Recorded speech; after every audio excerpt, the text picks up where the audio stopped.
안녕하세요. 오늘도 이 시간을 함께 해주셔서 진심으로 감사드립니다. 오늘 이야기를 시작하기 전에 아주 짧은 상상 하나를 해주셨으면 합니다. 지금으로부터 정확히 30년 전 1995년으로 가봅시다. 그 해에 인터넷이 처음으로 일반인에게 열렸어요. 몇몇 선구자들이 조심스럽게 컴퓨터 화면 앞에 앉아 처음으로 이메일을 써봤고, 아주 느린 모뎀 소리를 들으며 처음으로 웹사이트를 열어봤습니다. 그 당시에 누군가 이런 말을 했다면 어떻게 됐을까요? 30년 후에는 전 세계 사람들이 손안에 쥔 작은 유리판으로 실시간 영상통화를 하고, 음악을 무제한으로 듣고, 세계 어디서든 택시를 부르고, 사랑하는 사람에게 즉시 사진을 보낼 수 있게 될 거야. 그리고 그 모든 게 전화기 하나로 가능해. 아마 대부분의 사람들은 웃으면서 넘겼을 겁니다. SF 소설 이야기처럼 들렸겠죠? 그런데 지금 우리가 그 세상을 살고 있습니다. 그리고 지금 2026년 다시 누군가 이런 말을 하고 있어요. 10년 후에는 인공지능이 의사보다 더 정확하게 병을 진단하고, 판사보다 더 정밀하게 법을 해석하고, 교사보다 더 개인화된 방식으로 학생을 가르치고, 기자보다 더 빠르게 기사를 쓰는 시대가 올 거야. 그리고 지금 존재하는 직업의 절반이 사라질 수도 있어. 여러분은 지금 이 말을 들으면서 어떤 감정이 드시나요? 불안함? 흥분? 아니면 그냥 먼 나라 이야기처럼 느껴지시나요? 오늘 우리는 그 감정들을 찬찬히 들여다볼 겁니다. AI가 무엇인지, 어떻게 작동하는지에 대한 기술적인 설명이 아니에요. 이 거대한 흐름 앞에서 나라는 사람은 어떻게 살아야 하는가, 어떤 마음을 가져야 하는가, 무엇을 붙잡고 무엇을 내려놓아야 하는가, 그 이야기를 함께 나누고 싶습니다. 제목은 이렇게 붙였어요. 나는 준비된 사람인가? AI 시대의 흐름을 읽는 법. 자, 시작합니다. 1장, 역사는 언제나 이렇게 왔다. AI가 세상을 바꾼다는 말을 들으면 많은 분들이 두려움을 느낍니다. 내 일자리가 없어지는 건 아닐까? 내가 하는 일이 쓸모 없어지는 건 아닐까? 나는 이 변화를 과연 따라갈 수 있을까? 그 두려움, 충분히 이해합니다. 그리고 그 두려움이 지금 우리만 느끼는 게 아니라는 사실을 먼저 말씀드리고 싶어요. 역사를 조금 돌아봅시다. 중세에 유럽에서 책을 만드는 일은 전적으로 사람의 손에 달려 있었어요. 수도원의 수도사들이 하루 종일 양피지에 깃털펜으로 글자를 하나하나 옮겨 적었습니다. 한 권의 성경을 완성하는데 몇 년이 걸렸어요. 이 일을 하는 사람들, 이른바 필사가들은 당대에 매우 중요하고 존경받는 직업이었습니다. 그런데 1440년대 요하네스 구텐베르크가 금속알자 인쇄기를 발명했습니다. 그 충격이 얼마나 컸을지 상상이 되시나요? 수십 년을 쏟아 익힌 기술이 하루아침에 기계로 대체됐어요. 수도원에서 평생 책을 옮겨 적던 수도사들, 필사로 생계를 유지하던 사람들은 자신의 존재가 통째로 부정당하는 것 같은 충격을 받았을 겁니다. 하지만 어떻게 됐나요? 인쇄기 덕분에 지식이 폭발적으로 퍼졌어요. 그 전까지 귀족과 성직자들만 접근할 수 있던 지식이 일반 시민에게 열렸습니다. 마르틴 루터의 종교개혁이 가능했던 것도, 르네상스가 꽃을 피울 수 있었던 것도 인쇄기 덕분이었어요. 그리고 그 이전에는 상상할 수도 없던 수백만 개의 새로운 직업이 생겨났습니다. 출판업자, 서점주인, 편집자, 교사. 이 모든 직업들이 인쇄기가 만들어낸 새로운 세상의 산물이에요. 1811년 영국 노팅엄의 한 공장에서 노동자들이 기계를 부수기 시작했습니다. 역사에서는 이들을 러다이트라고 부르는데요. 직조기계가 자신들의 일자리를 빼앗는다고 생각한 이들은 공장에 난입해 기계를 파괴했어요. 영국 정부는 군대까지 동원해 이 운동을 진압했습니다. 그들의 두려움이 틀렸던 걸까요? 아니요. 그들은 실제로 일자리를 잃었어요. 당시의 고통은 진짜였습니다. 하지만 산업혁명이 인류 전체에 가져다는 것은 무엇이었나요? 인류는 이전 수천 년 동안 이루지 못한 것들을 불과 100여 년 만에 이뤄냈습니다.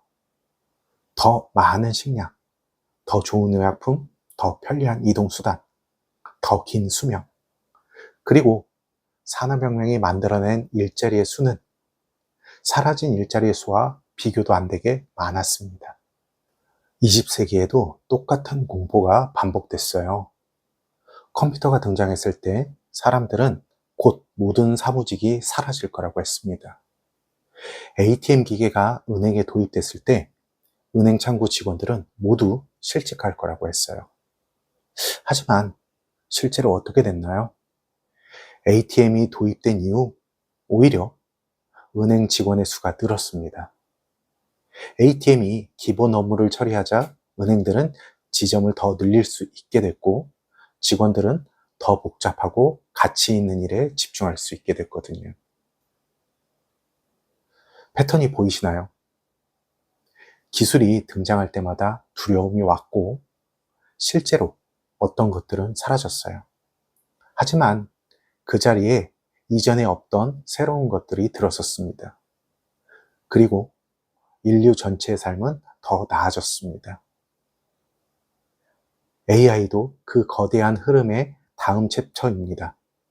다만 이 챕터는 이전보다 훨씬 빠르게, 훨씬 광범위하게 진행되고 있다는 점이 다릅니다. 2장, AI는 정말 무엇을 할 수 있는가? 흐름을 제대로 타기 위해서는 먼저 그 흐름이 어디로 향하는지를 알아야 합니다. AI가 현재 무엇을 할 수 있는지, 그리고 무엇을 할 수 없는지를 정확하게 이해하는 것이 중요한 이유가 여기에 있어요. 지금의 AI, 특히 우리가 생성형 AI라고 부르는 챗GPT, 클로드, 제미나이 같은 것들은 어떤 원리로 작동할까요? 아주 쉽게 설명드릴게요. 이 AI들은 기본적으로 인터넷에 있는 수천억 개의 문장을 학습했습니다. 그 문장들 안에 있는 패턴을 익혔어요. 어떤 단어 다음에 어떤 단어가 나오는지, 어떤 맥락에서 어떤 표현이 적절한지, 그것을 수조 번 반복해서 학습한 결과물이 지금의 AI입니다. 이 설명을 들으면 어떤 분들은 이렇게 생각하실 수 있어요. 그럼 그냥 따라하는 기계 아니야? 네, 맞습니다. 그리고 동시에 틀렸습니다. 왜냐하면 그 따라하기의 수준이 이미 우리의 상상을 넘어섰기 때문이에요. 의학 분야에서 AI는 이미 일부 암을 방사능과 전문의보다 더 높은 정확도로 진단합니다. 수십만 장의 엑스레이와 MRI를 학습한 AI는 인간 의사가 놓칠 수 있는 미세한 이상을 감지해요. 법률 분야에서 AI는 수천 페이지의 계약서를 몇 초 만에 검토하고 위험 조항을 찾아냅니다. 대형 법무법인에서 주니어 변호사들이 밤새 하던 일을 AI가 몇 분 만에 처리해요. 창작 분야에서 AI는 글을 쓰고 그림을 그리고 음악을 작곡하고 영상을 편집합니다. 수준이 문제가 아닙니다. 이미 AI가 만든 작품이 인간의 작품과 구별이 안 되는 경우가 늘어나고 있어요. 코딩 분야에서 AI는 이미 상당 수준의 프로그램을 스스로 작성합니다. 초보 개발자 수준의 코드는 물론이고 숙련된 개발자를 도와 복잡한 시스템을 설계하는 수준까지 왔어요. 교육 분야에서 AI는 학생 개개인의 학습 수준과 패턴을 분석해 맞춤형 설명을 제공합니다. 한 명의 교사가 30명의 학생을 가르치는 방식이 아니라 30명 각각에게 개인 과외 선생님을 붙여주는 것과 같은 효과를 낼 수 있어요. 자, 그렇다면 AI가 할 수 없는 것은 무엇일까요? 이것이 오늘 이야기에서 가장 중요한 부분입니다. 첫째, AI는 진짜 감정을 느끼지 못합니다. AI는 공감의 언어를 흉내낼 수 있어요. 많이 힘드셨겠어요? 라고 말할 수 있습니다. 하지만 그 말 뒤에 실제 감정은 없어요. 사랑하는 사람을 잃은 슬픔 앞에서 함께 무너지고, 그래도 옆에 있어주는 경험, 기쁜 소식을 들었을 때 함께 뛰면서 기뻐하는 경험, 이것은 AI가 할 수 없어요. 둘째, AI는 맥락 전체를 읽지 못합니다. 회의실에서 팀장이 말하지 않은 것을 파악하고, 동료의 표정에서 진짜 의도를 읽어내고, 분위기가 쌓여졌을 때 그 원인을 직감적으로 아는 것. 이 섬세한 사회적 지능은 아직 AI가 따라오지 못하는 영역입니다. 셋째, AI는 의미를 만들지 못합니다. AI는 수천만 곡을 학습해서 멜로디를 만들 수 있어요. 하지만 왜 그 음악이 지금 이 순간 내 가슴을 울리는지, 왜 어떤 노래는 20년이 지나도 잊히지 않는지, 그 의미의 충의는 이해하지 못합니다. 음식 레시피를 수백만 개 학습했지만 엄마가 끓여준 된장찌개가 왜 그토록 그리운지 모릅니다. 넷째, AI는 책임질 수 없습니다. AI가 내린 의료 진단이 틀렸을 때, AI가 짠 법률 전략이 실패했을 때, AI가 만든 제품이 사람을 다치게 했을 때, 누군가는 그 결과에 책임을 져야 해요. 사과하고 피해를 보상하고 더 나은 방법을 찾는 것, 그것은 결국 인간의 몫입니다. AI가 잘하는 것은 처리이고 인간이 잘하는 것은 의미입니다. 이 둘은 대체 관계가 아니라 협력 관계입니다. 3장, 사라지는 것과 생겨나는 것. 솔직하게 이야기해 볼게요. AI로 인해 사라지는 직업이 있을 겁니다. 이건 피할 수 없는 현실이에요.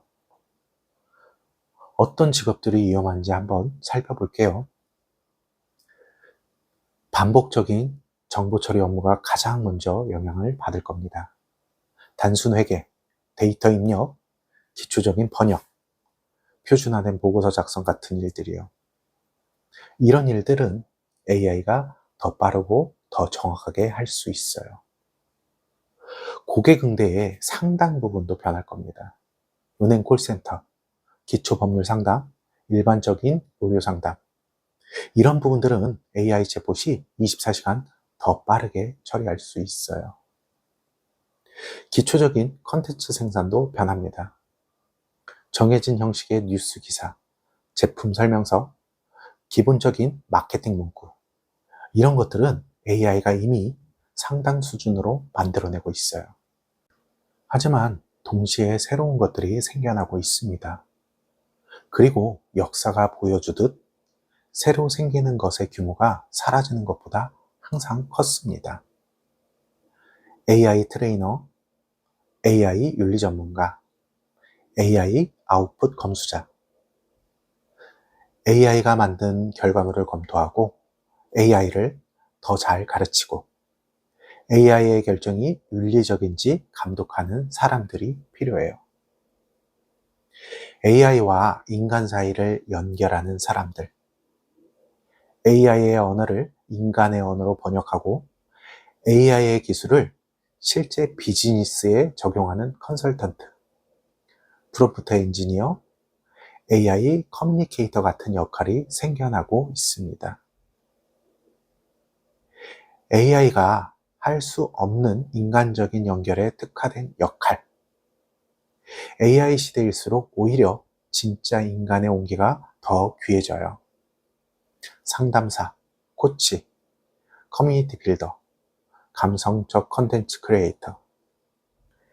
이런 역할의 가치는 오히려 올라갈 겁니다. 그리고 우리가 지금 상상하지 못하는 직업들. 20년 전에 유튜버, 인스타그래머, 앱 개발자가 직업이 될 거라고 누가 상상했을까요? AI가 만들어낼 새로운 세상에서는 지금 우리가 이름조차 붙이지 못한 직업들이 생겨날 거예요. 핵심은 이것입니다. 사라지는 것과 생겨나는 것 사이에서 중요한 건 내가 어느 쪽에 있을 준비를 하느냐입니다. AI에 의해 대체되는 사람은 AI가 할 수 있는 일만 하는 사람입니다. AI와 함께 더 멀리 가는 사람은 AI가 할 수 없는 것에 집중하면서 AI를 도구로 활용하는 사람입니다. AI를 두려워하는 것이 답이 아닙니다. AI에게 배우고 AI와 경쟁하지 않고 AI를 활용해서 내가 더 잘할 수 있는 것을 더 잘하는 것이 답입니다. 4장, 두 종류의 사람. 어떤 거대한 변화 앞에서도 사람은 크게 두 가지 반응을 보입니다. 저는 이 두 종류의 사람을 관찰하면서 흥미로운 패턴을 발견했어요. 첫 번째 유형, 흐름에 쓸리는 사람. 이 사람은 변화 앞에서 먼저 두려움을 느낍니다. 두려움은 매우 자연스러운 반응이에요. 문제는 그 다음이에요. 두려움에 사로잡힌 이 사람은 변화를 외면합니다. AI가 뭔지는 알겠는데 나는 그냥 지금처럼 살래. 내가 나이가 있어서 새로운 건 잘 못 배우겠어. 어차피 AI가 다 해주면 우리가 뭘 하겠어. 이런 말들을 하면서 변화가 지나가기를 기다려요. 하지만 시대의 흐름은 기다려주지 않습니다. 그리고 변화를 외면하는 동안 세상은 그 사람을 뒤에 두고 앞으로 나아갑니다. 이 사람의 가장 큰 문제는 두려움이 아니에요. 두려움은 괜찮아요. 문제는 두려움이 행동을 막는다는 겁니다. 두 번째 유형, 흐름을 타는 사람. 이 사람도 처음엔 두렵습니다. 낯설고 어렵고 잘 모르겠어요. 그런데 이 사람은 다르게 생각합니다. 어차피 세상이 바뀔 거라면 내가 먼저 알아두는 게 낫겠다. 지금 당장 전문가가 될 필요는 없어. 그냥 한번 써보자. 이게 내일에 어떻게 활용될 수 있을지 생각해보자. 그래서 이 사람은 조금씩 시도해요. 처음에는 서툴고 실수도 하고 생각보다 어렵다고 느낍니다. 하지만 계속 하다 보면 어느 순간 이 기술이 낯설지 않게 됩니다. 도구가 되는 거예요. 여기서 중요한 것을 강조하고 싶어요. 흐름을 탄다는 것이 모든 것을 포기하고 AI 전문가가 되라는 말이 아닙니다. 코딩을 배우고 프로그래머가 되라는 말도 아니에요. 그냥 이 기술이 내 삶과 어떻게 연결되는지를 이해하고 내가 쓸 수 있는 부분에서 써보는 것. 그것만으로도 충분합니다. 파도 타기를 잘하는 사람이 파도를 만들지 않잖아요. 파도를 이해하고 그 리듬에 몸을 맡기는 거죠. AI 시대를 사는 우리도 마찬가지예요. 흐름의 리듬을 이해하면 훨씬 여유롭게 탈 수 있습니다. 5장, 흐름 속에서 나를 잃지 않는 법. 빠르게 변화하는 시대일수록 정작 중요한 것을 놓치기 쉬워요. 새로운 앱을 배우고 새로운 도구를 익히고 새로운 트렌드를 따라가다 보면 어느 순간 이런 질문이 찾아옵니다. 나는 지금 무엇을 위해 이걸 하고 있지? 이렇게까지 빠르게 살아야 하나? 나는 어디로 가고 있는 건가? 흐름 속에서 나를 잃지 않으려면 세 가지가 필요합니다. 첫 번째, 나만의 왜. 철학자들은 이것을 목적이라고 부르고, 심리학자들은 내적 동기라고 부릅니다. 일본에 이키가이라는 말이 있어요. 살아가는 이유라는 뜻이죠. 나는 왜 이 일을 하는가? 나는 어떤 삶을 살고 싶은가? 나에게 진짜 중요한 것은 무엇인가? 이 질문들에 대한 답이 흔들리지 않는다면 어떤 기술이 등장해도 그것을 내 목적에 맞게 사용할 수 있어요. AI가 내 무엇을 바꿀 수는 있지만 내 왜까지 바꾸지는 못합니다. 반대로 이 질문에 대한 답이 없으면 기술이 이끄는 대로 끌려다니게 됩니다. 목적지 없이 빠른 배를 탄 것처럼요.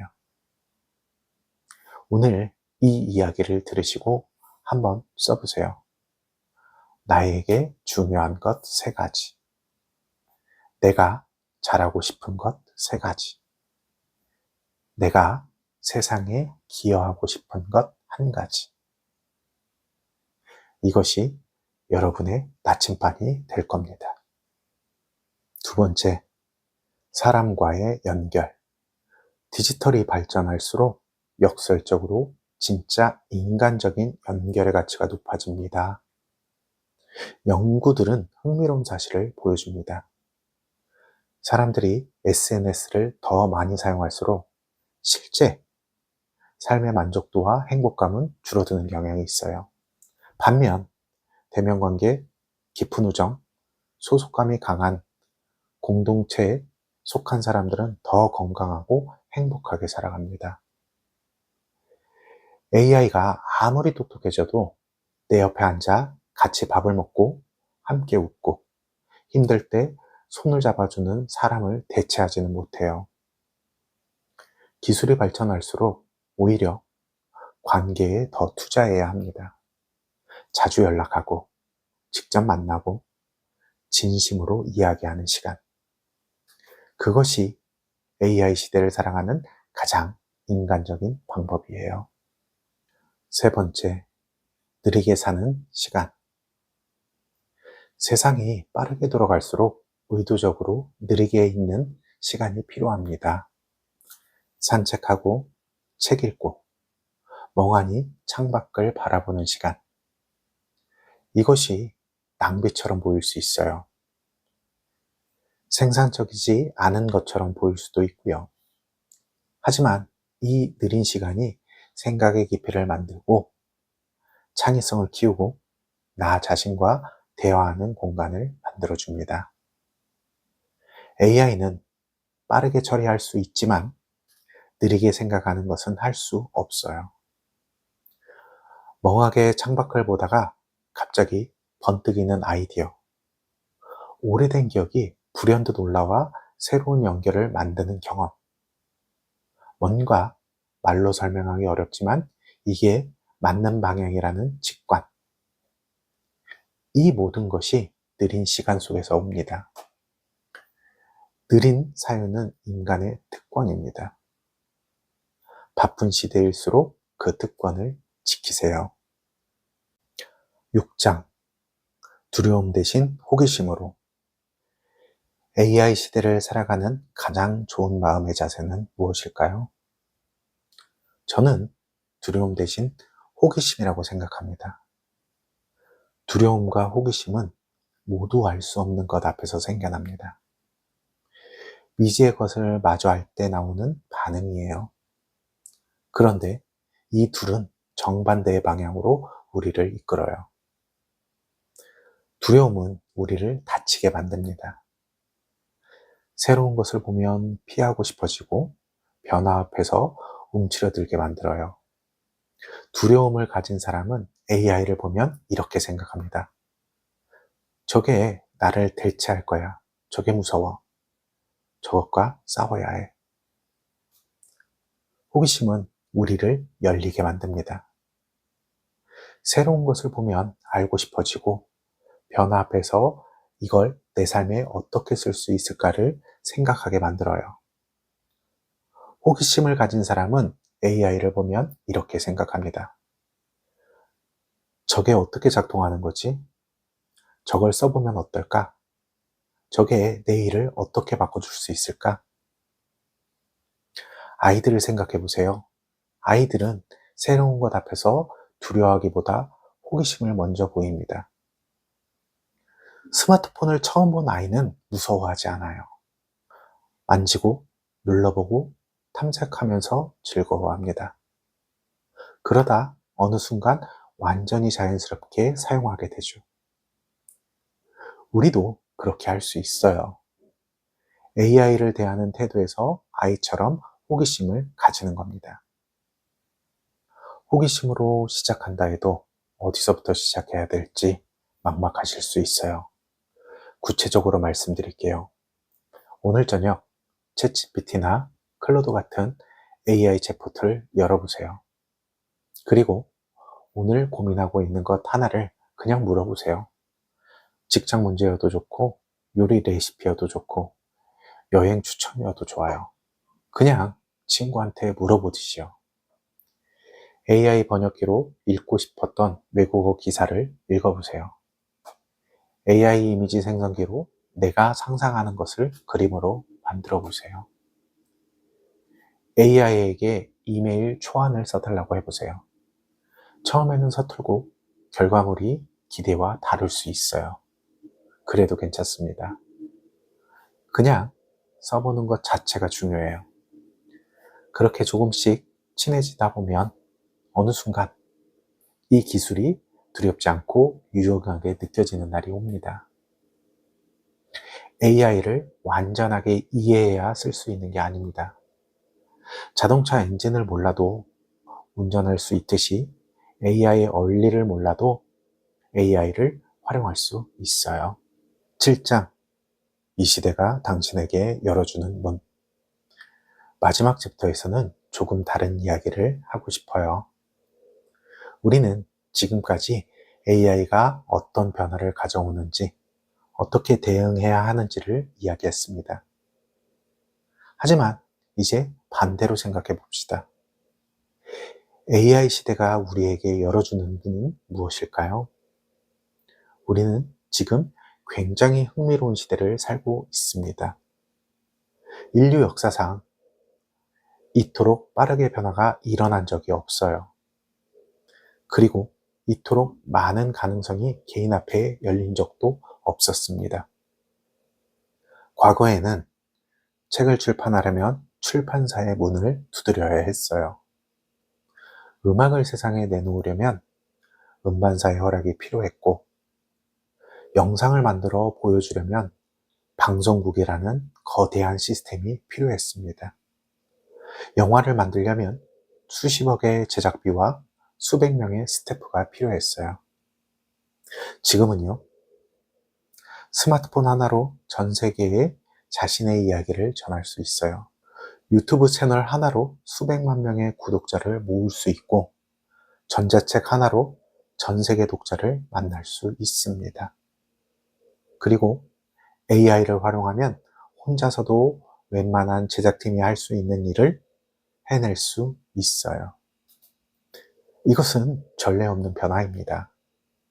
역사상 처음으로 아이디어와 의지를 가진 개인이 대기업에 맞먹는 영향력을 발휘할 수 있는 시대가 됐어요.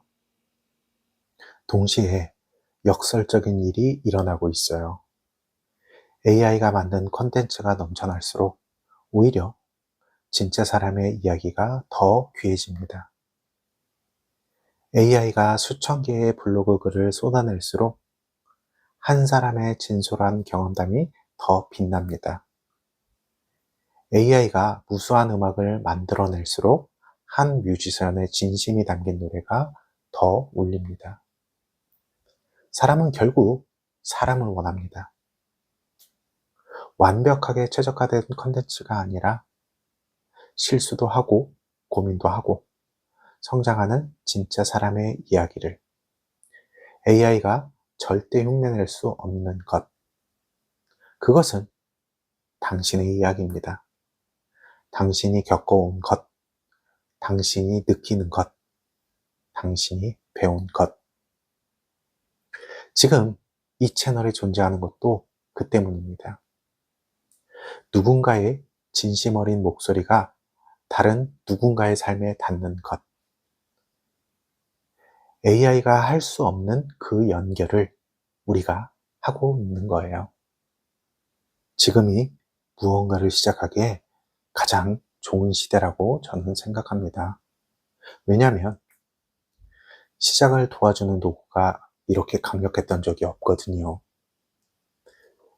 글을 쓰고 싶은데 시작을 못하고 있다면 AI가 초안을 도와줄 수 있어요.